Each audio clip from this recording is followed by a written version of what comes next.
જોઈ રહ્યા છો KP news channel. Editor in chief Rafiq શેખની સાથે.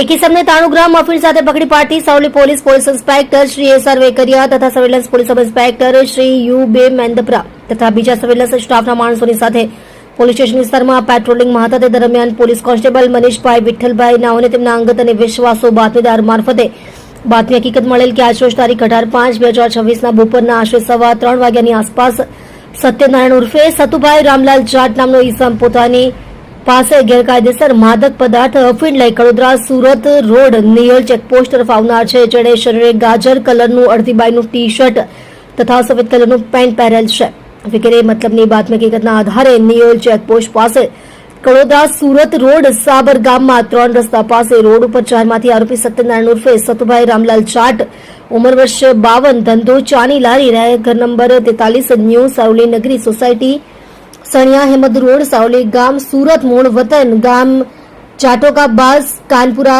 થાના શંભુગઢ તાલુકો આશિંદ જિલ્લો ભીલવાડા રાજસ્થાન નાઓને માદક પદાર્થ અફીણ જેનું કુલ ચોખ્ખું વજન 93 ગ્રામ જેની કિંમત ₹46,500 ની મત્તાના મુદ્દામાલ સાથે ઝડપી પાડી. ઉપરોક્ત અફીણનો જથ્થો આપનાર છગનલાલ જાટ નાઓનું પૂરું નામ કે મોબાઈલ નંબર મને ખબર નથી.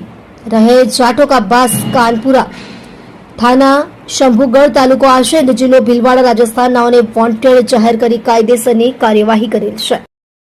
તમે જોઈ રહ્યા છો કેપી ન્યૂઝ ચેનલ રફીક શેખની સાથે.